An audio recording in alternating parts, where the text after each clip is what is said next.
Independence Day, everyone. Independence, freedom, means a lot more these days, doesn't it? Because to say we've had our freedom tested this year is an understatement. It's like saying Greg looks just okay in a Speedo. No, I look just amazing. Thank you. But the world sure took a strange turn thanks to the real threat of pandemics and the disturbing rebranding of protest.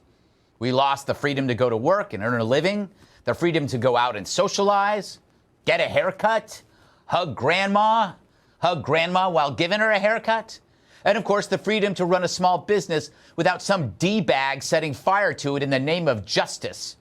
Let's face it, this first half of 2020 has been a flaming pile of garbage. You expect a new year to be fresh and hopeful and exciting. You know, it's like a blind date.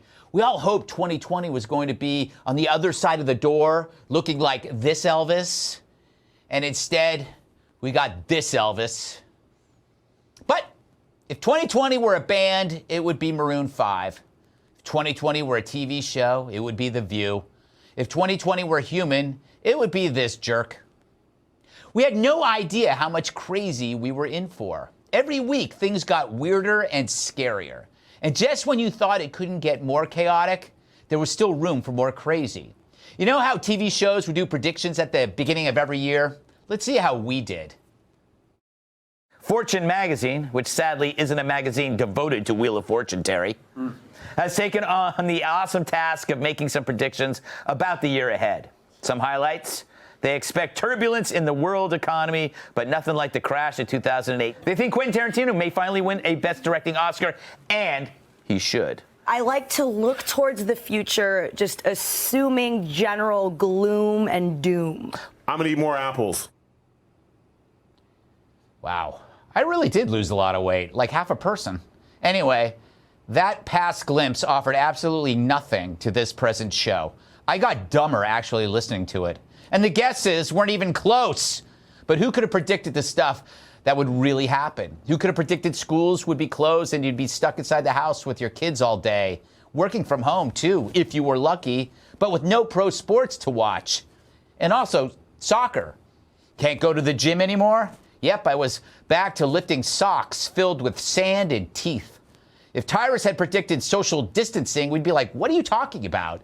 It'd be the same if Kat had predicted a global shortage of toilet paper, which leads to videos like this. Good boy! Good go! Yeah, good boy! Oh, talk!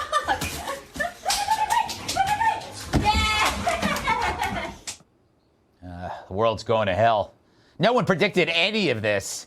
That so many things would be canceled. Basketball, baseball, hockey, proms, graduations, comedians, movies, statues, cops on TV, and cops on the street. Yeah, that was the next wave of crazy. Defunding the police. Did anyone think we'd be having that conversation? Especially after all the looting and the destruction? Now all the outrage is united by one theme. Discussion's over.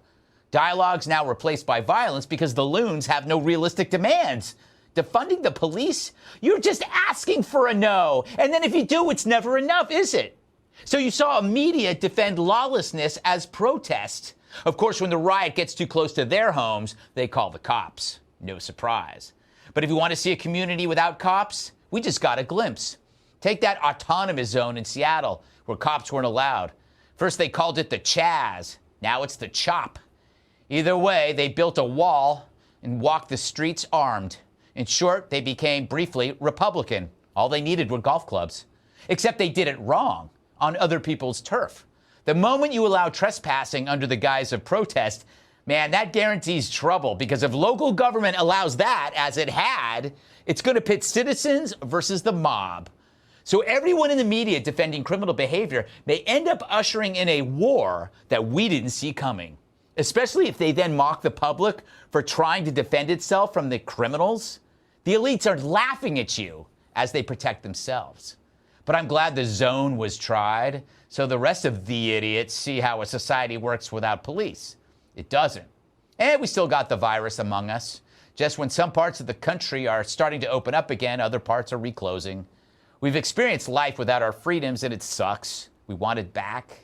but with freedom comes responsibility. We know that. So keep washing your hands, wear a mask, be mindful of grandma and others at risk. That way, maybe we can stop the virus, but not the craziness, because on top of everything else, it's an election year. So the good news, 2020 is half over. The bad news, 2020 is only half over.